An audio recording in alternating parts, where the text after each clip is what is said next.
Bonjour à toutes et à tous, bienvenue dans ce nouvel épisode de Live Talk dédié au monde associatif, une initiative unique proposée par l'ONG Life. L'ONG Life qui est maintenant active depuis 2009 dans plus de 25 pays avec des actions concrètes et durables. Son impact s'articule autour de 5 volets essentiels qui reflètent son engagement pour un monde meilleur où l'on débat de sujets qui façonnent notre société. On vous rappelle que vous pouvez soutenir nos actions via le lien que vous trouverez en description et vous pouvez aussi participer à la discussion en partageant vos avis, vos points de vue sur le sujet d'aujourd'hui dans les commentaires. On viendra y répondre un par un. Aujourd'hui, on va explorer un thème qui suscite des interrogations. Ramadan et citoyenneté, est-ce compatible? On sait que cette période spirituelle est bien plus qu'un mois de jeûne. Elle soulève des questions sur l'impact qu'elle peut avoir sur nos responsabilités en tant que citoyens. C'est près de 5,4 millions de citoyens français qui font le Ramadan tous les ans. Alors entre éthique alimentaire, équilibre personnel et vie professionnelle, nous verrons si ces deux notions peuvent coexister harmonieusement. Avant d'accueillir nos invités, générique. Et on se retrouve avec nos invités en plateau. Merci encore une fois à vous d'être là. N'hésitez pas à vous abonner à la chaîne, à nous dire aussi en commentaire ce que vous en pensez déjà de ce sujet avant même qu'on rentre dans le détail et qu'on puisse poser des questions. J'ai avec moi en plateau des invités formidables parce qu'on les a choisis et qu'ils ont accepté de venir. Je suis avec Assia Chahinez. Comment tu vas? Ça va, alhamdoulilah. Alhamdoulilah, Et toi? merci. Moi, ça va, avec ma voix cassée, mais ça va. Tu es créatrice de contenu lifestyle, on sait que tu fais du contenu autour du Ramadan d'ailleurs, c'est pour ça que c'était important de t'avoir. On sait aussi que tu es fondatrice de Dynamique. Oui. Est-ce que tu peux nous en parler? Alors Dynamique, c'est un projet qui vise à accompagner les entrepreneurs musulmans à le faire avec foi, éthique et impact. Ok, Donc on éduque et on les accompagne. impeccable. On en reparlera pendant l'émission et à la fin de l'émission. On est aussi avec Asiatique, comment ça va? Ça va super et toi? Ravi d'être là. Merci à toi d'être là. Toi aussi, créatrice de contenu, combien là en tout de personnes là qui te suivent? Parce qu'à chaque fois, j'ai l'impression que Ça fluctue. ouais, mais quand même, le chiffre, quand même, tu vois, il fait que quand même qu'avancer. Moi, j'ai 240 000 aux dernières news. Alors sur quel réseau? Parce que Ouais, sur Instagram, je crois. ouais, on a beaucoup plus du coup, on a Ouais, 270. Bon, c'est des détails. Mais... Bon, voilà. Comment tu peux nous parler de ton contenu? Bah écoute, moi je suis créatrice de contenu sur plutôt des concepts de divertissement, mais je fais aussi pas mal de contenu sur le lifestyle, comme on dit aujourd'hui, qu'on traduirait par style de vie, plutôt tiré du coup vers l'éthique, vers un style de vie plutôt sain. Et j'ai également mon podcast Sans Indiscrétion, où je parle d'énormément de talk, voilà, de sujets de société, et notamment comme le sujet du jour sur le Ramadan, dont j'ai déjà parlé, Impeccable. de vie de couple, ça peut être... Voilà, sur la vie en général. Tu nous confirmes donc qu'on a bien fait de t'inviter sur ce sujet. On est aussi avec, parce que je vous rappelle que Live Talk est porté par l'ONG Life, par un représentant de l'ONG Life. On est avec Suleiman. Suleiman, bienvenue. Merci beaucoup, enchanté. Je suis ravi d'être là aussi, de pouvoir échanger avec vous autour de ce sujet qu'est le Ramadan. Merci à toi d'être là. Qu'est-ce que tu fais chez Life? Alors, moi, je suis responsable au sein du pôle relations donateurs. Ok, Donc, j'ai pour mission de superviser et coordonner les deux équipes que compose la relation donateur. Donc, on a une première équipe qui est l'équipe Frontline, qui est chargée d'accueillir, d'informer et d'accompagner le donateur durant tout le processus de don. Et le pôle Donor Care, qui est plus chargé du suivi de projet. Donc, Ok. dès qu'un donateur effectue un don, notamment les dons de pluie, eh bien, nous, on va assurer un suivi à chaque update du projet et pour pouvoir justement leur expliquer en toute transparence. parce que ça fait partie de la spécificité de l'ONG Life, c'est qu'au-delà de la transparence, vous avez un suivi et surtout un rapport humain avec ceux qui s'occupent de vos dons. Je vous rappelle que le lien est en description pour que vous puissiez continuer de donner. Les amis, avant de commencer le sujet, avant de commencer à débattre et de rentrer en profondeur, on a un petit micro-trottoir qui a été réalisé par nos équipes et merci et bravo à eux. On le regarde et on en débat juste après.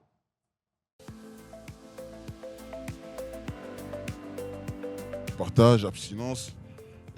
Ouais, c'est vraiment le mot partage. Hein. Religion aussi.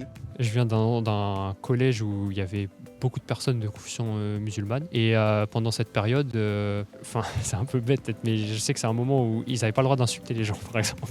Enfin voilà, ils faisaient un effort sur eux-mêmes pour être gentils envers l'autre. Et je sais que le soir, ils partagent leur repas. Enfin, par exemple, j'ai des amis où j'ai déjà été invité pour manger chez des gens le soir. C'est un moment le soir de fête et aussi de partage et de gentillesse envers les autres, je pense. C'est un moment de partage. Et donc on se réunit plus avec la famille, etc. on prend plus de temps pour manger ensemble, on prend plus de temps par exemple pour aller à la mosquée avec nos amis ou même juste rester avec nos amis en règle générale. Tant qu'on a les capacités, on peut le faire et ça peut être qu'un plus dans la vie de tous les jours. Pour moi, oui, je pense oui. Je pense que oui, en soi, ça n'affecte rien. En vrai, c'est juste gêner, un moment de partage et un moment où la foi, logiquement, des personnes, elle est, on va dire, accentuée. Et voilà, je pense que ça n'a aucun impact sur la vie au travail ou la vie sociale ou quoi que ce soit. Ouais. Après, bon, moi, peut-être qu'il y aura une différence parce qu'ils vont vouloir me le montrer, entre guillemets, parce qu'ils savent que je le sais. Mais je pense qu'ils, s'ils ne veulent pas le montrer, ils peuvent ne pas le montrer. Pas vraiment. Enfin, j'ai l'impression que.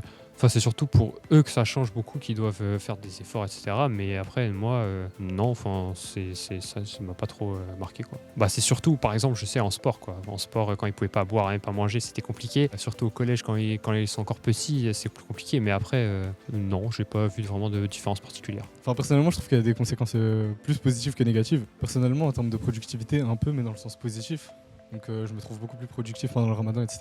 Tous ceux qui vont dire ouais, ça nous désociabilise, des trucs comme ça, c'est plus pour diviser qu'autre chose, quoi. Intéressant, merci à ceux qui ont répondu à ce micro-trottoir. Est-ce qu'il y a des choses qui vous ont fait tiquer, réagir sur les valeurs, sur l'impact sur la vie quotidienne? Moi, j'ai bien aimé l'intervention du deuxième parce qu'il a beaucoup. Au fait, on va beaucoup, quand on parle de Ramadan, on va beaucoup mettre l'accent sur le fait de s'abstenir de boire et de manger. Et il a vraiment expliqué le fait qu'on doit être dans l'effort. C'est un effort spirituel qu'on fait, c'est un effort qu'on fait envers les autres, etc. Et j'ai bien aimé son intervention. Intéressant. Sur les valeurs, est-ce qu'il y a des choses qui vous ont interpellé? Moi, je trouve ça trop cool qu'il y ait eu à la fois la mention du partage, parce que c'est hyper important. Le ramadan, on se retrouve en famille, même pas qu'en famille, je pense au tarawih, on se retrouve entre musulmans pour la prière après la rupture du jeûne, etc. Donc, il y a ça, j'ai trouvé ça trop cool que ce soit mentionné. Et il y a aussi l'abstinence, la discipline. En fait, les deux font tellement partie intégrante du ramadan que c'est trop cool que les deux soient revenus, et par différentes personnes aussi. Assatik, toi, si on avait dû te poser cette question dans la rue sur les valeurs, qu'est-ce qui te parle quand on te parle de Ramadan? Pour ma part, le Ramadan, c'est vraiment un moment totalement positif sur tous les aspects de la vie. Et j'ai bien aimé du coup le micro-trottoir où vraiment il souligne les aspects positifs du Ramadan, parce qu'il y a beaucoup de personnes qui parlent de contraintes. Ça va plus axé sur le négatif. Or, le Ramadan, c'est le moment où on se sent sur tous les points léger. Que ce soit dans l'esprit, dans la tête, dans l'estomac. Parce que nous, on pense que c'est en ingurgitant pas mal de nourriture qu'on est plein d'énergie. Or, c'est le contraire. On en parlera juste après. On en parlera, bien sûr. Et donc, j'ai beaucoup aimé et je les rejoins totalement. Impeccable. On va rentrer donc dans le vif du sujet et commencer par parler de la vie en entreprise. Est-ce que c'est possible de concilier le jeûne, le Ramadan et la vie en entreprise? Tiens, si je vous pose donc cette question très ouverte, est-ce que c'est possible de concilier ces deux aspects? Est-ce qu'il y a un équilibre qui est possible, Souleymane? Moi, oui. À mon sens, oui. Ça a aucun. Enfin, c'est pas censé avoir un impact sur les interactions au sein de l'entreprise parce que déjà, c'est quelque chose de très personnel. C'est quelque chose de très personnel. Et si impact il devait y avoir, je pense que ce serait un impact positif parce qu'on est censé être dans la meilleure version de nous-mêmes. Donc, normalement, nos collègues sont censés justement voir un impact positif sur nos interactions. Vous rejoignez ça, les filles? Totalement. En fait, ce qu'il faut comprendre, c'est que le musulman, de toute façon, il vient tendre à la perfection à la base. Et pendant le ramadan, il va fournir 2 fois plus d'efforts. Donc, c'est encore plus, positif de l'avoir dans son entreprise parce qu'il est justement, c'est une période propice pour faire de bonnes actions, d'être empathique, d'aller dans le sens des autres, en fait. Donc, je ne vois pas en quoi ça impacterait, en tout cas négativement, pendant le ramadan, au contraire. Sacha Inès, si on te pose la question de est-ce que c'est facile en réalité de concilier ces deux aspects, qu'est-ce que tu réponds? Justement, je serais plus nuancée. Je suis totalement d'accord sur le fait qu'à notre échelle individuelle, on voit le changement de manière positive, mais en fait, on n'a tellement pas le contrôle sur notre environnement. Et moi, j'ai déjà été dans une situation à l'époque où j'étais en stage, et ils ne savaient pas au début que j'étais musulmane, et il s'avérait que je commençais le ramadan au bout d'une semaine de stage, donc je ne déjeunais pas avec eux, en leur disant je jeûne, donc je ne vais pas déjeuner avec vous. Ils sont partis, ils sont revenus, et il y en a un des deux qui s'est assis devant moi et qui m'a dit « Comment tu peux pratiquer une religion dont le but est de prôner la haine et tout ça. Et en fait, bon, moi, j'étais très détachée. Je me suis dit, ok, il a donné le ton de la personne, de sa vision politique, etc. Voilà, je savais à qui je parlais. Mais je me dis, il y a d'autres personnes peut-être qui n'ont pas voilà, parfois, on n'est pas totalement confiant dans notre religion parce qu'on manque de connaissances, etc. Et je me dis, on peut se sentir hyper démuni. En plus, manger, surtout les déjeuners, c'est quand même un moment d'interaction sociale. Et je pense que ça peut être compliqué pour certaines personnes, mais le plus important, c'est de se rappeler de pourquoi on le fait. Et à partir de ce moment-là, on se détache de ce qu'il y a autour. Si on essaye de pointer les difficultés, puisqu'il y en a aussi, quelles sont ces difficultés justement de la vie en entreprise quand on pratique aussi et qu'on suit ce mois du Ramadan? Je pense que, comme l'a dit Assia, ça peut être... il peut y avoir, sociale, voilà, il peut y avoir une barrière dans le sens où, par exemple, le midi, pendant la pause déjeuner, si on ne se mélange pas, on peut penser qu'on s'isole, alors que pas du tout. Mais voilà, je pense que, on va dire, ça ne va pas venir du Ramadan ou de toi-même, mais ça va plus venir de l'environnement externe. Et au contraire, moi, en tout cas, étant plus jeune, quand j'étais plus jeune, je sais qu'on avait beaucoup... on était moins dans une société individualiste. Et le Ramadan, c'était l'occasion de poser des questions, au final. Moi, je suis converti. Et ça a été l'occasion de s'ouvrir et de poser des questions, ah oui, d'accord, tu jeûnes, etc. Est-ce que tu peux m'expliquer? Et aujourd'hui, on est beaucoup moins dans ça. Et je pense que c'est peut-être l'impact des médias et de tout le travail qui est fait derrière, malheureusement. Selon toi, on s'intéresse moins d'ailleurs à l'autre, oui, au parcours de l'autre. Oui, complètement. Bon, on a encore du travail à faire sur ce chemin-là.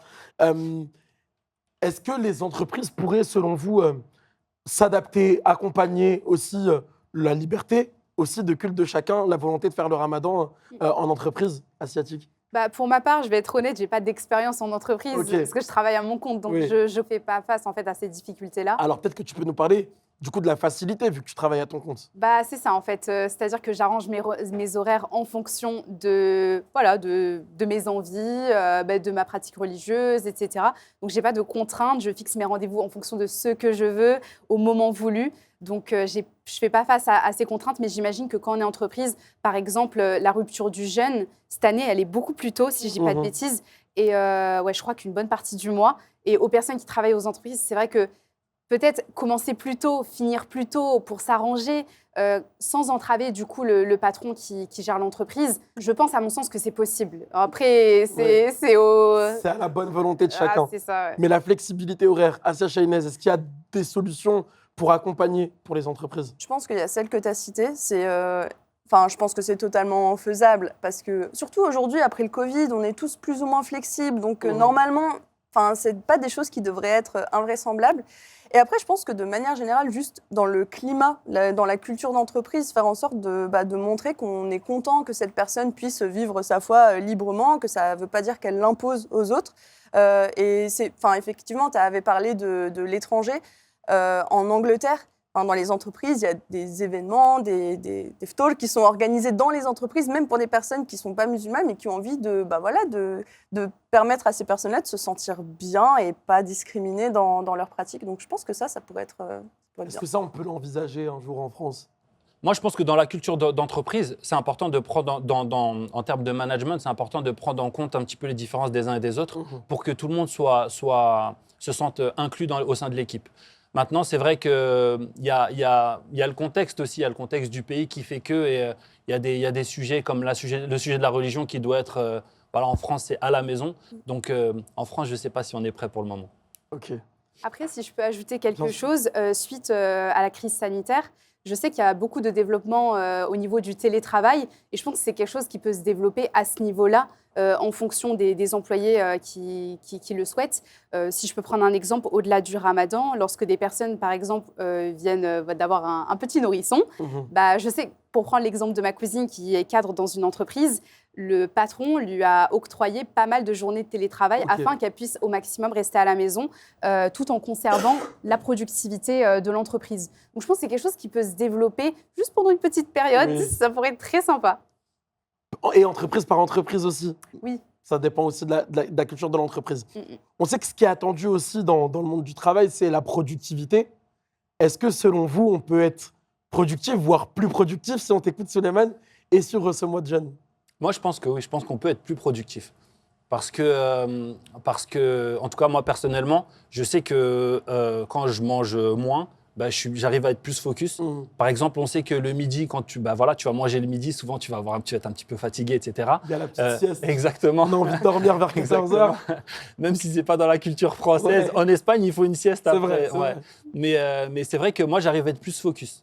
Après, oui, en fin de journée, ça devient difficile, mais en fin de journée, ça y est, on est censé avoir fini de travailler. Avec la rupture du jeûne qui va arriver relativement tôt cette année, en réalité, ça devrait bien se passer pour la productivité. Ouais. Donc on rassure tous les chefs d'entreprise, vous inquiétez pas, ils vont pouvoir être très productifs cette année.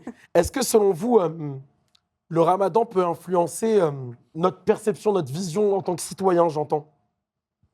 Bah, quand on parle de vie citoyenne, on parle de valeurs morales, de valeurs de bienséance. De et civisme. Tout à fait. Et je trouve que le ramadan vient... C'est très... Il y en a pour qui ça ne parle pas du tout, Ouais. mais ça a totalement un lien avec ça. Enfin, on trouve plein de valeurs communes qui se rejoignent totalement. Bon, habituellement, en fait, ces valeurs, elles doivent être constantes toute l'année, mais c'est une période qui est plus simple pour nous.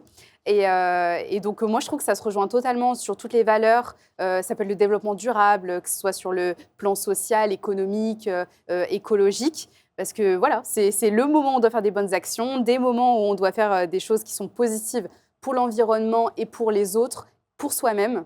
Donc, je trouve que ça profite à la société, à la vie citoyenne.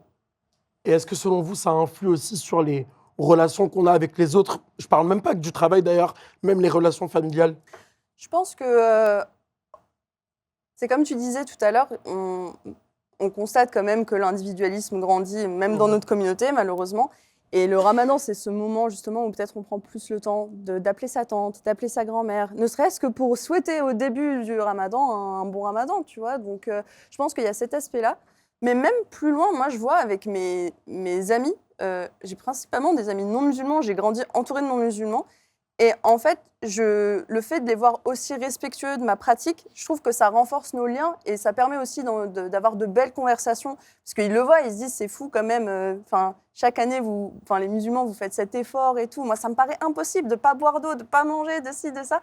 Et ça permet en fait de renforcer ce lien et je trouve que c'est très beau. On peut aussi et on doit aussi parler de ces millions de pratiquants qui, en réalité, vivent leur foi, et là, en l'occurrence, ce mois de Ramadan, dans des familles qui, elles, ne sont pas musulmanes. Est-ce que, donc, à contrario, ça peut créer un sentiment d'isolement?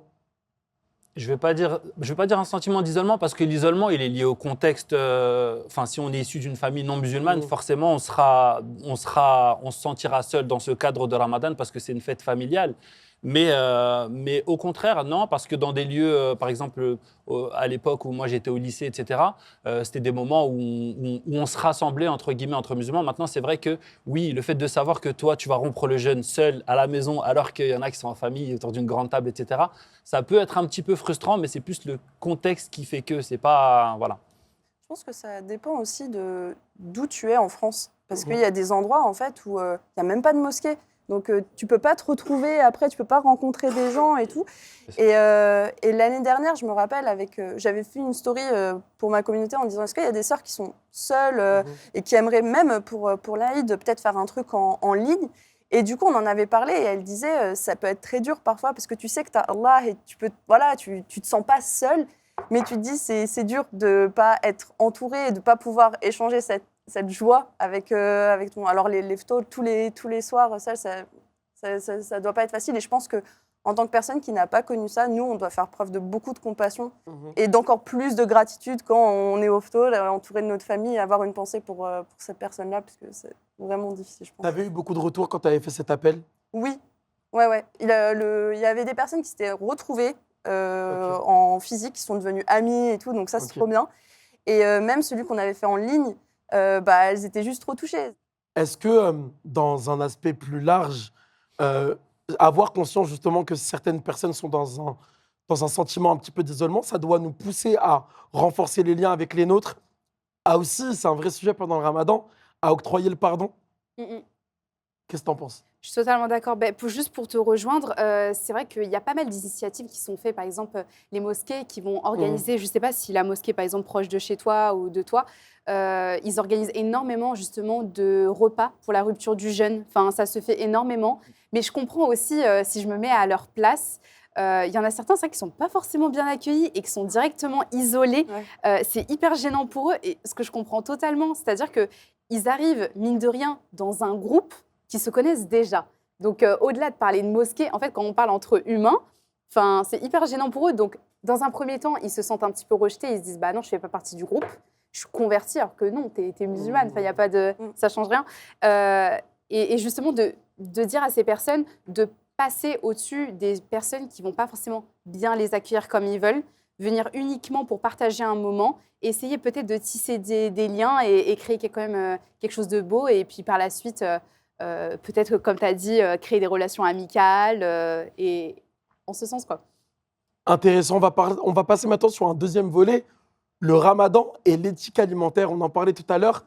Ça peut être aussi les scènes où on voit des tables très fournies, garnies. Et est-ce que c'est en réalité le bon sens du ramadan? On va en parler. Est-ce que, selon vous, ça doit nous inciter, le ramadan, dans un volet plus large, à une réflexion pour consommer pas plus, mais mieux? Souleymane. Ouais, je pense que oui, parce que le ramadan, déjà, c'est l'optique, l'une des optiques de ramadan, c'est d'essayer de se mettre dans la peau de ceux qui n'ont pas. Et c'est vrai que voilà, l'objectif, c'est pas de le faire tout au long de la journée, une fois le soir arrivé, de faire n'importe quoi. Je pense que l'important, c'est de rester cohérent et voilà, qu'il y ait une suite et qu'on essaye d'être modéré tout au long de la journée et même de la nuit aussi, sachant qu'ensuite, le soir, il y a les prières nocturnes, la salat tarawih. Donc effectivement, je pense qu'il faut faire attention, il faut qu'on ait une certaine éthique à ce niveau-là. Mais paradoxalement, asiatique, on voit qu'il y a des tables qui sont très garnies, qui poussent du coup au gaspillage alimentaire. Pourquoi on observe ce phénomène? Il y a plusieurs, selon, évidemment, c'est mon avis, mais je pense que ça a déjà c'est culturel, je pense. Okay. C'est-à-dire qu'on a besoin, quand on reçoit, parce qu'on dit souvent que le ramadan, c'est un mois de partage, on reçoit, on ne va pas mettre de dates et du lait. Voilà. Il faut la viande, énormément de viande, il faut des petits sides, et puis il faut le dessert, et puis il faut des boissons, pas de l'eau, des boissons. Ouais. Et on dirait qu'en fait, ce soir-là, et nous-mêmes, on faisait cette erreur, surtout quand j'étais jeune dans ma famille. Aujourd'hui, ça a bien changé. Mais on dirait qu'on venait se venger de la journée qu'on a perdue, où on n'a pas mangé, en fait. C'est-à-dire que toute la journée, sur les réseaux sociaux, on défile plein de recettes. On se dit, oh, mais c'est le moment de remplir ma table. J'ai faim. Alors que non. Et ce que j'aime, en fait, avec le ramadan, c'est l'équilibre. C'est-à-dire que toute l'année, on mange énormément. Et c'est le moment de te rappeler que ta vie ne tourne pas autour de la nourriture. La nourriture est là pour t'apporter de l'énergie. Et c'est le moment où tu dois réapprendre à comment manger, où est-ce que tu consommes, parce que le ramadan égale éthique. Donc, mieux manger, comment le manger, et réapprendre à construire ton assiette modérément. Et je trouve que, du coup, pour revenir à ta question, c'est pas normal, bien sûr, d'avoir une table garnie, à mon humble avis. Je pense que vous serez d'accord ici. Et voilà. Assa Chaynez, est-ce que tu dirais que ces phénomènes de gaspillage alimentaire, c'est aussi le fruit d'un marketing un peu agressif aussi de certaines marques pendant le ramadan? Oui, ça rejoint la raison pour laquelle j'ai créé Dynamique. Je pense qu'en tant que musulman, on oublie aussi qu'on doit faire attention à comment on consomme et aussi à comment on fait du business, en fait. Et c'est pas normal qu'on nous encourage autant à l'achat. Et en fait, chez les musulmans, le ramadan, c'est aussi un peu c'est devenu la période la plus lucrative. Je sais pas, toi aussi, tu es créatrice de contenu, c'est peut-être une période où tu reçois beaucoup de collabs. Moi, je sais que c'est le cas. En vrai, si je parle en petite expérience, à l'approche du ramadan, j'ai déjà reçu aussi des propositions de collabs. Voilà. Et avec comme argument, alors que c'est pas forcément des marques musulmanes ou des marques investies aussi dans le halal, avec comme argument marketing le ramadan. Et j'avoue que c'est vraiment un truc qui me surprend. C'est hyper bizarre, mais après, moi, je te rejoins totalement sur ce que tu disais, même à l'échelle individuelle. Tu vois, tout à l'heure, tu demandais justement, est-ce que éthique et ramadan, ça va ensemble, etc. c'est carrément une question rhétorique, tu vois, parce que tu te dis déjà à notre échelle, juste nous, en tant qu'individus, on n'est pas censé être dans l'excès. Allah nous dit dans le Coran, le prophète, sallallahu alayhi wa sallam, il nous disait quand vous mangez un tiers de nourriture, un tiers d'eau, un tiers d'air, donc ton estomac, il doit être un tiers vide. Et ça, on l'oublie complètement, même pendant le ramadan, qui est un moment spirituel. Et à l'échelle de notre communauté, le gaspillage, parce qu'on achète beaucoup, on est bombardé de pubs, parce qu'on fait des grandes tables, c'est catastrophique. Il y a des familles, on fait à manger tous les jours. Il n'y a pas besoin, hein. S'il reste le 2 jours, tu peux remanger le lendemain. Non, et puis la réalité, entre nous, on a vraiment les yeux plus gros que le ventre. Parce que Ah, mais moi, oui. je bois de l'eau, une date, Bah, déjà, je bois la table, je ne respire plus. Mais ça y est, c'est On vrai. retombe- on retombe tout le temps dans le même piège chaque année. C'est vrai. Et tous les jours, hein, c'est pas chaque Ouais. année, c'est tous les jours. Parce que tu parlais des recettes TikTok et qu'on a envie de faire le soir même. À la limite, si c'est une recette TikTok, le problème, c'est que des fois, il y a des tables où c'est l'addition de plein de petites recettes TikTok qui font qu'à la fin, il y a du gaspillage. Et c'est dommage. On essaye un petit peu aussi de réfléchir, on n'a pas du tout la science infuse, hein, mais de réfléchir un petit peu à des solutions. Comment on peut essayer de faire évoluer un petit peu les consciences pour éviter le gaspillage alimentaire pendant le ramadan? Ben, comme Souleymane déjà le disait très bien, se mettre à la place de l'autre. C'est pas normal d'avoir une table garnie, tu regardes à côté et c'est pas du tout le Bien sûr. cas. Donc déjà là, on est sur quelque chose qui n'a pas de cohérence. Comme tu l'as dit si bien, pas d'excès en tout genre. Quand on parle de consommation, c'est pas du coup que la consommation aussi de nourriture, c'est de la consommation de vêtements, ça va être la consommation de matériel. Enfin, en fait, le ramadan tend au minimalisme, que ça soit sur les vêtements, le matériel, mais aussi sur la nourriture. Donc je pense que quelle solution, je dirais, s'informer sur mieux manger. Parce qu'en fait, quand on mange mieux, sachez que votre ramadan sera beaucoup plus simple. Parce qu'en fait, tu vas ingurgiter de la nourriture qui est bénéfique pour ton corps. Après, on n'en parle plus et tu te concentres sur autre chose. Parce que le ramadan, c'est pas que manger. On a tendance à rester focus sur la nourriture. Or, c'est pas que ça. Et puis après, une fois qu'on a le ventre rempli correctement, on a la place pour faire des choses meilleures et se concentrer sur l'essentiel. Si je peux juste rebondir, pour faire le lien tout à l'heure avec le micro-trottoir, ce que j'ai apprécié aussi, c'est que la deuxième personne, j'ai bien aimé finalement, c'est qu'en fait, c'est quelqu'un de l'extérieur, en fait. C'est pas un musulman, Oui. c'est quelqu'un de l'extérieur qui expliquait un petit peu ce qu'il avait l'habitude de voir. Et ça met l'accent sur le fait que malgré nous, on est tous plus ou moins des ambassadeurs de notre religion, etc. Et donc, je pense qu'il est important, on a tous un petit peu un rôle de montrer l'un des objectifs de Ramadan, qui est d'être dans la modération, etc., de faire attention. Et on est aussi ambassadeur auprès des membres de notre famille. C'est-à-dire que s'il y a des choses qui sont culturelles, ou voilà, je pense que c'est important de pouvoir un petit peu redresser le tir et d'expliquer, mais tu sais, papa, maman, que ce n'est pas l'objectif de Ramadan, etc. Et petit à petit, d'amener ces choses-là au sein de nos foyers. C'est intéressant, ça, le rôle de chacun dans la déconstruction familiale des pratiques lors du repas.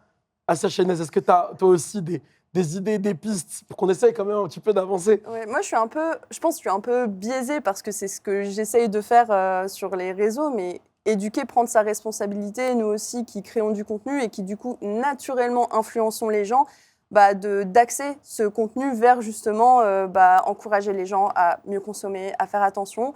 C'est pas toujours simple parce que comme on disait, la culture c'est hyper ancré et pour challenger ça et pour que les gens changent, ça prend du temps, c'est pas forcément évident.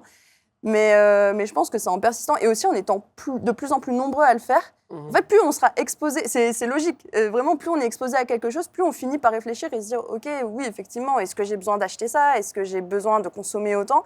Et plus on normalisera ça et on démocratisera la conversation, plus je pense on verra des changements positifs à cet égard. Quand on parle de Ramadan, on parle aussi de l'abattage rituel. Je voulais qu'on aborde aussi ce sujet.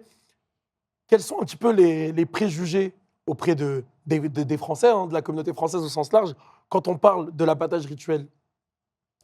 Il y en a beaucoup. Souffrance animale, Souffrance c'est animale. le classique. Hein. Ouais, y a ça et je pense aussi il y a beaucoup de personnes qui sont dans ce truc de à quoi ça sert réellement, parce qu'il n'y a pas de transparence sur ces industries-là. Est-ce que vous êtes sûr de ce que vous mangez réellement? C'est là où nous, on sait que les intentions prévalent sur tout, donc on fait du mieux qu'on peut. Après, il y a quand même plein de choses qui sont condamnables dans cette industrie en France. Mais je pense que voilà, tant qu'on continue de faire de notre mieux, nous, de notre côté, voilà, c'est le principal. Mais les gens ont énormément de préjugés. Mais je pense effectivement, le principal, c'est la violence animale. Les gens sur les réseaux deviennent fous quand on parle de ça. Des préjugés aussi que tu as en tête, Suleiman? Bah, moi, je pense que, pour en revenir à ce que tu disais, je pense que ce qui est important aussi de voir, c'est qu'il y a toute une industrie derrière tout ça.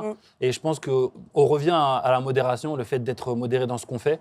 Et je pense qu'on a aussi un rôle dans notre manière de consommer, peut-être pour freiner ça. Je ne sais pas si on y arrivera parce que c'est quelque chose qui nous dépasse. Mais c'est important de montrer aussi une certaine conscience, de ne pas consommer plus que ce qu'on est censé consommer. Et voilà. Après, oui, c'est sûr que ça, c'est des sujets qui fâchent et malheureusement, c'est un peu complexe. C'est un sujet un peu On complexe. n'est pas là que pour dire des choses qui fâchent, on est aussi là pour essayer de nous rassembler. Est-ce que c'est possible, selon vous, de concilier protection animale, bien-être animal et nos convictions, nos pratiques religieuses? Je sais que certains organismes sont beaucoup plus transparents que d'autres. Donc, c'est à nous déjà de ne pas manger de viande transformée. On a tendance à beaucoup acheter de viande transformée en grande surface. Donc déjà, je pense ne pas aller vers ces viandes dites faciles. Puis ensuite, aller vers des viandes et des boucheries où il y a une certaine transparence, une certaine propreté, une certaine éthique. Je ne sais pas si tu es d'accord, mais... C'est intéressant ce que tu dis. Essaie de développer. En fait, je vais vraiment plus loin que ça. Moi, pour ma part, le halal, il va avec l'éthique. Il va, évidemment, pour ma part, je dis bien, la viande, l'animal, s'il souffre, pour moi, c'est pas halal, en fait. Il est censé être bien traité. Typiquement, alors peut-être, je dis des bêtises, mais il me semble, par exemple, un animal qui a été tué, assommé, on ne peut pas le manger derrière. En fait, il faut qu'il y ait tout un processus. Et s'il n'est pas respecté tout ce protocole, moi, pour ma part, je ne peux pas donner suite. Ou bien il y a des boucheries, ok, c'est halal, mais ce n'est pas forcément très propre. Donc moi, je ne peux pas faire confiance. Donc moi, je vais au-delà de ça, pour ma part. Je sais qu'il y a différents stades. Moi, je suis à ce stade. Est-ce que, selon vous, pour nos générations qui cherchent aussi à s'améliorer, il y a une volonté de sacrifice, de consommation éthique, de halal éthique? Moi, je rejoins ce que tu disais à l'instant.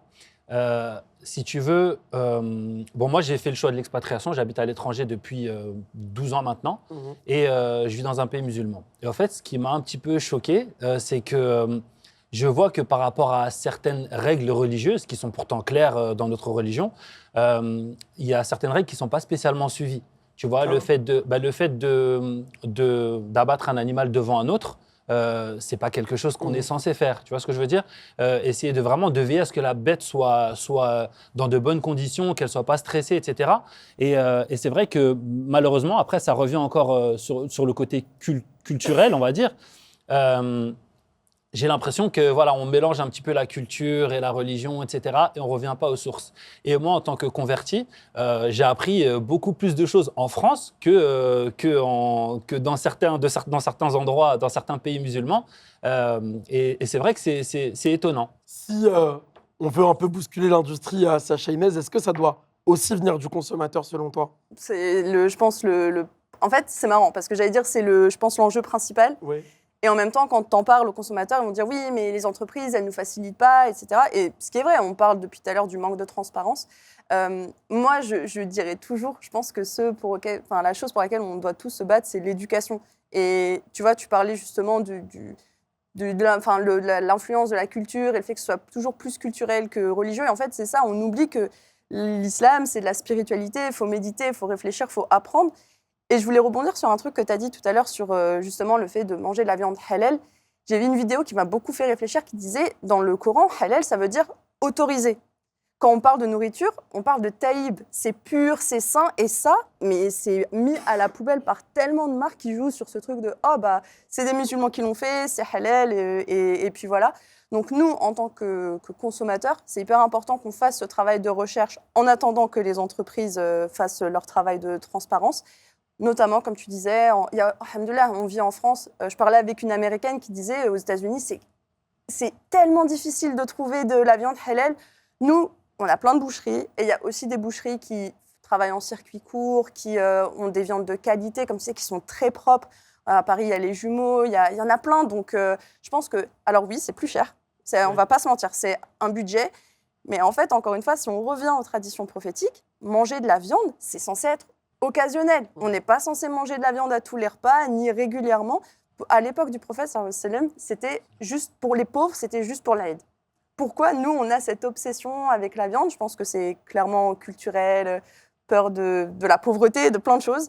Mais si on revient aux sources, il n'y a pas de raison qu'on ne puisse pas améliorer ces choses-là. Est-ce qu'on doit repenser nos modes de consommation asiatiques selon toi? Bah, bien sûr. Après, c'est vrai que j'ai remarqué que dans nos générations, je trouve que ça s'améliore. Enfin, on a une meilleure conscience de tout ça et ça se perpétue, que ce soit sur les générations précédentes, mais aussi futures. Enfin, je sais que maintenant, mes propres parents, ils se disent « Mais oui, c'est vrai que c'est pas normal de manger autant déjà de nourriture, autant de viande. » Et ils voient aussi les effets négatifs de manger trop de viande. Donc, à partir du moment, comme tu as dit, qu'on s'éduque, à partir du moment où on s'éduque, tout roule, tout coule de source. Comme tu dis, déjà, la viande, c'est cher. Ouais. En fait, c'est cher. Donc déjà, économiquement, on est gagnant.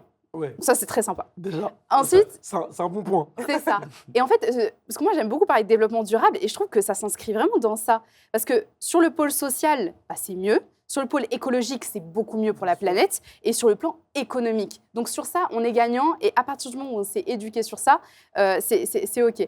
Maintenant, je pense que c'est très culturel parce qu'on base un repas sur la viande, en fait. Et ça, je trouve que c'est problématique. Il faut comprendre qu'il y a d'autres protéines animales qui sont tout aussi bonnes et qui apportent les mêmes nutriments. Je pense par exemple à la volaille, parce qu'on dit souvent que c'est la viande rouge le souci. La volaille, c'est un peu moins, entre guillemets, de problème, c'est moins coûteux. Il y a aussi le poisson. Le poisson aussi, bon, il y a d'autres soucis aussi. Je pense au saumon, qui sont des poissons très gras, des poissons prédateurs, moi je vais un peu loin.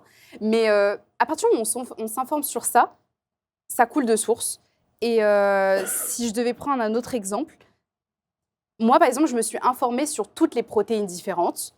Et voilà, on alterne. On prend des fois de la protéine végétale, parfois on prend de la protéine animale, etc. Et vu qu'on va prendre moins de protéines animales, forcément, on va prendre de qualité. Donc, en fait, il suffit de s'organiser un petit peu et les habitudes, après, viennent par la suite. Ok, on essaie de se donner un challenge. C'est que pendant ce mois du Ramadan, on va essayer de cuisiner autrement, aller chercher des protéines végétales, en tout cas autres que la viande qu'on a l'habitude de consommer.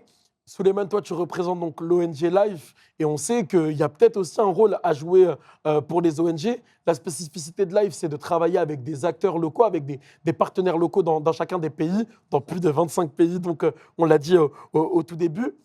Est-ce que Life doit privilégier son éthique, sa vision, notamment là dans le sacrifice éthique et le bien-être animal, ou alors s'adapter aux communautés locales selon toi? D'accord. Alors, comme tu l'as évoqué, l'un des points forts de Life, c'est qu'on passe par le biais de partenaires locaux. Ces partenaires locaux, comme leur nom l'indique, ce sont des personnes qui sont sur place toute l'année, qui connaissent très bien les spécificités des endroits dans lesquels on agit.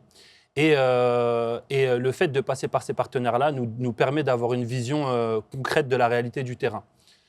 Maintenant, nous, on vient en tant que, on va dire, on les accompagne dans les démarches de projets qui sont mis en place sur le terrain. On les accompagne, mais on travaille en collaboration. C'est vraiment une collaboration. On ne se positionne pas du tout en tant que patron ou autre. On n'est pas là pour imposer notre vision des choses. Il n'y a pas cette approche paternaliste non plus. Exactement. On est plus dans une collaboration et il faut savoir qu'on a vraiment un lien très fort avec nos partenaires locaux qui sont clairement la prolongation de Life sur le terrain, d'accord. Et donc, ces partenaires-là sont très à l'écoute des conseils qu'on peut leur donner sur le terrain, etc. Lorsque, par exemple, pour te donner un ordre d'idée, lorsqu'on se rend sur le terrain et qu'on assiste à une distribution de colis alimentaires et qu'on voit que, par exemple, je ne sais pas, moi, les bénéficiaires, on met vraiment l'accent sur la condition des bénéficiaires. Si on voit qu'ils sont dans une zone qui n'est pas ombragée, etc., on va leur faire la remarque et tout de suite après, ils vont réadapter le truc. Donc vraiment, l'objectif, c'est vraiment d'être en collaboration et pas de s'imposer et ça fonctionne très bien depuis toujours. Et c'est peut-être de cette manière d'ailleurs que les mentalités évolueront. Exactement, tout à fait. Je pense que c'est dans le dialogue et dans l'écoute. Impeccable. Et les amis, je voulais qu'on aborde aussi ce sujet du Ramadan avec un autre prisme. On peut rire aussi quand on parle du Ramadan et on accueille tous ensemble, sous vos applaudissements, Redouane BH, s'il vous plaît. Ah, on applaudit. Salut. Redouane, comment ça va? Ça va? Ça va, tu vas bien? Salam alaikum, on peut dire salam alaikum. On dit alaikum salam pour Parce répondre. qu'en France, tu sais qu'aujourd'hui, tu peux parler de Ramadan, et si tu dis salam alaikum, tu dis oh mon Dieu, qu'est-ce qu'il fait? Alors que tu parles de Ramadan. Donc là, on parle de Ramadan, c'est bientôt le Ramadan. Vous connaissez ce truc? Vous le Qu'est-ce que connaissez? c'est? Ça, c'est le dentifrice de ceux qui jeûnent et qui te disent si tu te brosses les dents, tu romps le jeûne. Alors il y en a, ils sont avec ça toute la journée, ils sont comme ça. Et des fois, quand ils veulent parler avec des gens un peu plus près, comme ça. Il y en a des fois, ils le mâchent. Il y en a, ils le mangent. Ils disent qu'ils ont le droit. Est-ce qu'on a le droit de manger d'ailleurs? On a le droit de manger? Oui, bien sûr. Oui, lui, il a une tête d'imam. Je peux croire ta réponse. On a le droit de manger? Le manger et de l'avaler? non Oui. Non, non. Ah, t'as dit oui au début. Ah, non, non. Donc ça se voit que tu le faisais et que tu as vu la réponse qui était vraie ici. Et là, tu as changé d'avis. Donc ouais, Ramadan, on est obligé de parler un peu, on va parler un peu de Life et du Ramadan. Moi, j'ai déjà œuvré pour Life en tant que soldat. Et T'es allé où? j'ai fait le Ramadan. Et figurez-vous que Life a toujours eu la bonne idée de m'envoyer faire des missions humanitaires la première semaine du Ramadan. Il faut savoir un truc, c'est que le Ramadan, c'est compliqué. C'est comme toute épreuve, au début de l'épreuve, c'est toujours difficile. Ouais. Très difficile, le début et la fin. Et là, on te passait pas l'entrée. Là, on m'envoie direct au début du Ramadan. Tu sais, c'est quoi le début du Ramadan? C'est une ambiance. Ouais. Tu vois ce que je veux te C'est dire? l'immersion. Généralement, au début du Ramadan, tu commences à demander pardon à tout le monde. Même ceux à qui tu n'as pas fait de mal, tu dis pardon. Lui, je le connais pas, je suis capable de dire tu m'excuses, excuse-moi. Tu commences à t'as un repentir immense. Là, tu prends l'avion et souvent on m'envoie des 13h, 14h de vol. Aïe, aïe, aïe. Donc, je passe, généralement, là, on est en hiver, nous. Ouais. Donc, on jeûne ici, il fait 3 degrés. Tu n'as pas réellement soif quand il fait 3 degrés. Tu peux rester à la maison, il Ouais. fait un peu chaud, Ouais. le temps passe vite, le soleil se couche à 16h30, tu commences déjà. Tu sais, 16h30, ceux qu'on faim, généralement, à 15h40, ils commencent à dire bon, c'est pas encore l'heure là, tu sais. Moi, ils me dégoûtent ceux qui regardent le soleil comme ça, ils disent c'est pas violet, il y a le fil violet. Ils veulent même pas entendre le muezzin, ils sont là, ils disent il y a le fil violet, ils veulent manger. Tu les connais ceux-là? Ça se voit que t'es comme ça, toi. Lui, il fait ses ablutions à 14h, il est déjà comme Oh, ça. non. Il fait- Non, mais il m'a pas l'air, arrête. Écoute bien. Donc, moi, on va faire le Ramadan dans des pays où il fait 44 degrés. Aïe. Vous suivez ou pas? Ouais. Donc, mission humanitaire, ça veut dire je ne vais pas en vacances. Souvent, tu dis, ouais, je suis allé à Madagascar, Ok. et je suis allé aux Comores. Ok. J'ai commencé le Ramadan là-bas. Tu connais le Comore? Je connais les commandes. 99% de musulmans, et le pourcent qui reste, c'est des imams. Tu vois ce que je veux dire? Ça veut dire qu'eux, ils rigolent pas avec ça. C'est pas nous, en France, le début du jeûne, quand il commence, à 5h du matin, 6h, ça dépend, il y en a, ils commencent à 7h, il y en a, ils le font à l'américaine, ils commencent à 11h. Il y en a à 10h, tu peux les voir, ils sont là, ils disent « Ah, ça a commencé !» Je savais pas. Et pour eux, ça continue. Ça, c'est les Texans, ça. Écoute, moi, aux Comores, je suis arrivé, à 5h du matin, on m'a réveillé, je me suis réveillé, je me suis dit, bon, on mange, Ouais. on sahar, on petit déjeune, et ensuite, ça commence l'aventure. On prie, et c'est parti. Normalement, moi, généralement, je me recouche un peu, parce que la journée est longue. Là, en plus, surtout que j'ai une mission humanitaire, 44 degrés. Tu portes des sacs de 25 kilos, des rations d'environ une 50aine de kilos de nourriture. C'est ce que Life propose aux familles. C'est quand on vient, on leur donne ça. 1 mois de nourriture pour une famille d'environ 5-6 personnes. Donc, tout ça, tu dois faire ça pour 500 000 personnes, 500 000 familles. Ah, genre, Il te faut des forces. Sache que, en temps normal, c'est très difficile. En temps normal, il y en a un dans Life, il s'appelle Mohamedou. ouais. Il fait à peu près 1m95. Il vit au Sénégal. Il est sdeg. Mohamedou, au bout de 2 sacs de riz qu'il donne comme ça, avec la ration, il est déjà en sueur. Il me regarde, il me dit Redouane, bon courage, mon frère. Tu vois ou pas? Moi, la casquette, le chasuble Life, j'enlève tout. Je suis torse nu pendant le Ramadan aux Comores. Ils sont venus me voir, ils m'ont dit soit tu mets une djellaba, un kamis, soit tu remets vite ton chasuble là et tu travailles. Donc je te disais, ça commence. Là, tu te dis bon, je vais déjeuner, petit déjeuner, je vais sahar et je vais prier et me reposer un peu pour la mission. Mais c'est pas comme ça que ça marche avec Life. Comment ça se passe au Comores? Alors, sache un truc, parce qu'avec Life, il y a des musulmans et il y en a qui sont pas musulmans. C'est vrai.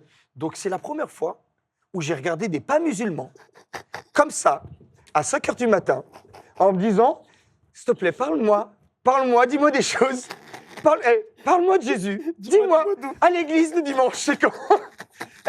Crois-moi, j'étais dans une souffrance, mais c'était atroce. En fait, tu pries, tu manges, tu pries, et en fait, au lieu de te recoucher, la mission humanitaire commence. Elle commence maintenant. Aux Comores, à Madagascar, c'était bon, on va prendre la voiture, et ce qu'il faut savoir, c'est qu'il n'y a pas beaucoup de routes. À un moment, la voiture va s'arrêter. le pick-up va s'arrêter et il va falloir marcher. Moi, j'ai fait une mission humanitaire avec Samir Rosman. Vous la connaissez? Samir Rosman. Moi, je connais. Tu vois Samir Rosman? Ouais, Toi et Samir Rosman, Bah, en- vous vous bousculez, la lumière s'éteint. Sache-le. Samir Rosman, c'est ma sœur. J'ai le droit de tout dire sur Samir. on l'aime, mais est-ce qu'on rentre tous les deux dans un ascenseur? En vrai, Mais je ne sais tous pas. les deux, vous rentrez pas dans le pick-up. Maintenant, imagine Samia, elle est jeune. Il est 6 heures du matin. On nous dit sur un bord de route où il n'y a plus de route, c'est de la piste. Hein. Ouais. Faut descendre, enlever vos chaussures, vos bottes, enlever vos chaussettes et pieds nus, monter toute la montagne. Moi, j'ai dit, c'est quoi? On est venu faire une mission humanitaire ou on est venu faire le Hajj? J'ai plus compris si c'était un pèlerinage ou si c'était une mission humanitaire. J'ai appelé mes enfants. C'est la première fois de ma vie que pendant une mission humanitaire, j'ai appelé mes enfants pour leur dire, mes enfants, c'est pas les Malgaches Ouais. ou les Comoriens qu'il faut aider, c'est papa qu'il faut rapatrier de toute urgence. Non, on va finir avec ça.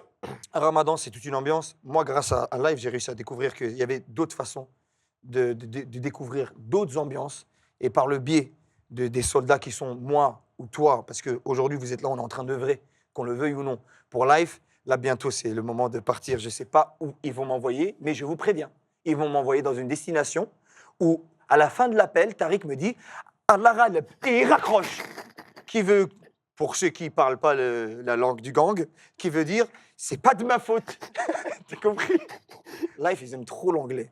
Life Changers. Mais il faut voir les représentants de Life quand des fois il faut parler au Kenya entre un transit de bagages qui s'est mal fait. Quand à Mohamedou qui dit Because life is the change to the baggage. Après, il a parlé en Wolof. Nangadef, Mangife. Moi, je vous remercie. Merci beaucoup. À bientôt. Changer. Des applaudissements pour Redouane, s'il vous plaît. Redouane, merci. On va regarder sur Insta où est-ce qu'ils vont t'envoyer là en mission. Tu nous montreras. J'ai déjà une idée, on m'a déjà dit. Ah ouais? On t'a dit quoi? Tu vas voir qu'on m'envoie à Goma. Ok. Et malheureusement, on en parle Oui. à Goma. C'est très, très urgent. Pour te dire, mes proches ils m'ont dit, franchement, malgré que ce soit pour la bonne cause et tout, ils m'ont dit, fais gaffe, c'est super chaud. Tu as vu les vidéos qui tournent en ce moment-là? Ça devient très tendu et tout. Mais c'est pas ce qui va décourager Life. Et je répondrai présent. J'irai. Et si je reviens pas, je reviendrai. C'est tout. Ta dernière apparition, elle aurait été chez nous. Ouais. Non, ou là-bas, avec vous encore. Redouane, on te retrouve où? On me retrouve au théâtre Le République Ok. au mois le mois prochain. Ouais. Parce que là, je viens de finir, là, en Ouais. février. Donc, on me retrouve au République à partir de mars. Et sinon, il y a toutes tes dates sur tes réseaux. Toutes les dates sur les réseaux. Redouane BH, Ouais, voilà. la lettre BH. Merci Ouais, Redouane. merci on à toi, applaudit merci Redouane, beaucoup. S'il vous plaît, merci Allez, je beaucoup. laisse. Ciao, ciao. À bientôt Redouane. Merci beaucoup Redouane. Redouane BH que vous pouvez retrouver. On vous met tous ses réseaux dans la description. Merci à lui d'avoir participé au Live Talk via ce sketch. Les amis, je vais vous poser un petit peu cette question très ouverte parce qu'on a tous notre manière aussi, tu l'as dit la fois, c'est très personnel, on a tous notre manière de vivre, d'appréhender ce mois du Ramadan. Qu'est-ce que ça veut dire pour vous? C'est quoi votre... qu'est-ce que ça veut... Quel est votre Ramadan? Question très ouverte encore une fois. Qui prend la main? Alors pour moi, le mois de Ramadan, c'est pas juste un mois parenthèse dans l'année et après on repart sur nos travers. Je pense que c'est un tremplin. C'est un moment où on est censé saisir cette opportunité, comme tu l'as dit tout à l'heure, tout est beaucoup plus facile. Pendant Ramadan, on est dans un moment où il y a une ferveur, tout le monde a envie d'agir, tout le monde a envie d'œuvrer, on est en compétition, on est en concurrence saine avec les autres croyants. Et je pense que l'important, c'est de saisir cette opportunité pour pouvoir justement être la meilleure version de nous-mêmes sur le long terme. Voilà, je pense que l'objectif, c'est le long terme et c'est de continuer à mettre en place les efforts qu'on a mis en place durant ce mois. Vos mois du Ramadan, les filles? Le mois du Ramadan, moi, je le vois un peu comme, je le dis souvent, comme une chasse au trésor. Ok. C'est-à-dire qu'il y a plein de trésors enfouis et il faut aller les chercher Ok. par plein de bonnes actions. Et, au-delà de ça, moi, je rejoins totalement ce que dit Souleymane. C'est vraiment un tremplin pour être meilleur, tout simplement. Moi, je sais qu'à chaque Ramadan, je reviens sur mes erreurs. OK, qu'est-ce que j'ai fait? Qu'est-ce que je vais mettre en place? Et qu'est-ce que je vais faire pour être meilleur, tout simplement. Enfin, moi, je sais que le Ramadan, il y en a pour qui c'est le 1er janvier. Moi, je sais que c'est le Ramadan. Impeccable. Ces résolutions donc, du Ramadan. Et c'est ça. Sacha Inès, selon toi? Moi, je reviens toujours à ce qu'on dit, à savoir que l'islam, c'est la religion du milieu. et que du coup, on doit toujours chercher à être équilibré en toute chose. C'est bien parce que c'est exactement ce qu'on s'est dit aujourd'hui. Et le ramadan, pour moi, c'est un peu cette... à la fois, ça ne doit pas être justement un mois à part, et en même temps, naturellement, c'est un peu une parenthèse, où c'est le moment où on se sent forcément plus proche de Dieu, etc. Donc, il y a cet équilibre entre, OK, je nourris ça, je cultive ma foi, j'essaye de m'améliorer, de faire le bilan et de m'améliorer sur les choses que je n'ai pas fait le reste de l'année. Et en même temps, je pense qu'il faut faire attention à ne pas tomber dans ce truc de surproductivité. Sur les réseaux, il y a beaucoup, forcément, un peu comme les collabs, il y a énormément de contenu autour du ramadan.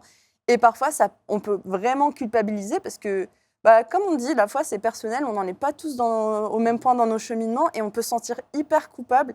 Et il y a des gens, ils arrivent à la fin de leur ramadan et en fait, ils se sont tellement comparés, ils se disent « Ouais, en fait, je l'ai gâché, j'ai pas été au top ». Alors qu'en fait, le plus important à ce moment-là, c'est de se reconcentrer sur soi, se dire « Ok, qu'est-ce que je peux faire moi à mon échelle ?» Bien sûr, c'est important de penser aux autres et d'être dans le partage, mais de ne pas s'oublier et d'être clément. Donc, en un mot, équilibre. Équilibre. Équilibre, c'est bien parce que c'est un mot qui résume notre émission. On arrive à la fin de notre émission. Je vais vous demander, on va commencer avec toi, Assia Chahinez. Nous dire là s'il y a des projets, qu'est-ce que tu veux mettre en avant, où est-ce qu'on te retrouve? Dans beaucoup d'endroits. Ok.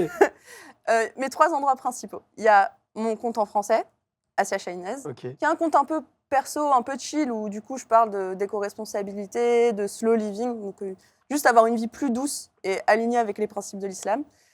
Il y a mon compte en anglais, Demi-Zen, qui veut dire l'équilibre, du coup, la balance, où là c'est pareil, mais j'ai commencé à bien plus longtemps et le contenu est peut-être un peu plus travaillé, donc il y a pas mal j'espère, de ressources utiles, Inch'Allah, pour avancer vers cet équilibre. Et ensuite, il y a la dynamique, du coup. Donc, si vous êtes porteur de projet, que vous avez envie juste d'avoir un impact positif dans votre travail, c'est là qu'il faut nous suivre. Dynamique avec un I, pour Din. Oui. De toute manière, on mettra tout dans la description. Asiatique, on te retrouve où? Écoutez, comme mon nom l'indique, vous pouvez me retrouver Asiatique sur tous les réseaux sociaux. Et partout, TikTok, YouTube, Instagram, Snapchat, absolument partout. Et je vais continuer, moi, mes concepts de divertissement. Ouais. Mais évidemment, le ramadan, je ne peux pas ne pas parler en fait, de ce moment-là parce que c'est ultra positif, comme on l'a dit aujourd'hui. Donc, je vais partager plein de conseils, plein d'astuces, des recettes saines. TikTok, par exemple, je vais faire une recette par jour. Alors, il ne faut pas faire toutes les recettes en une journée. Voilà, je tiens à le préciser. Et voilà, quoi dire d'autre? Normalement, à ce moment-là, la vidéo sera sortie. Je ferai un podcast spécial Ramadan avec des invités où justement on va échanger plus en profondeur sur la spiritualité. Donc, je pense que ça peut être un contenu très intéressant pour s'engager avant le Ramadan. Impeccable, on suivra ça et merci pour les recettes. Tu vas en aider plus d'une et plus d'un surtout. Souleymane, responsable donc de la relation donateur chez Life, c'est quoi là les enjeux? Est-ce qu'il faut continuer de donner? Est-ce que, d'ailleurs, on peut dire aussi que Life récolte la zakat aussi, c'est important de le mentionner? Exactement, tout à fait. La zakat et le fitr pendant le mois de Ramadan. Donc, et puis, il y a aussi l'opération 1 euro à repas, une opération qui se réitère tous les ans. Donc, c'est vraiment l'une des périodes charnières pour Life. On a réussi l'année dernière à collecter assez de fonds pour pouvoir distribuer 10 millions de repas à l'ensemble de nos bénéficiaires. Et on espère vraiment, on compte vraiment sur la mobilisation des life changers qui nous supportent déjà, et puis peut-être potentiellement des nouveaux qui nous découvrent par le biais de ce live talk. Donc voilà, on a besoin de vous, et à partir d'1 euro, 1 euro, un repas, vous avez la possibilité d'aider, et donc dans ce moment de partage, c'est le moment de saisir cette opportunité. Et vous avez des personnes chez Life qui pourront répondre à toutes vos questions et qui accompagneront ensuite vos dons. Merci à vous d'avoir répondu présent pour cette émission et cet épisode de Live Talk. On a essayé d'explorer les multiples facettes du Ramadan en lien avec la citoyenneté. On l'a vu, ce débat a permis de mettre en lumière des perspectives variées, parfois opposées, mais toujours enrichissantes. On espère que cette discussion vous a inspiré et qu'elle va aussi vous inciter à réfléchir davantage sur le rôle que chacun peut jouer sur cette période spirituelle dans nos vies personnelles comme collectives. Encore merci à vous tous pour vos contributions, pour votre attention. On vous donne rendez-vous pour un prochain épisode et n'oubliez pas, vos actions, même les plus petites, peuvent faire une grande différence. Très bon mois de Ramadan à tous et comme j'aime le rappeler, prenez soin de vous, prenez soin des vôtres. À très bientôt.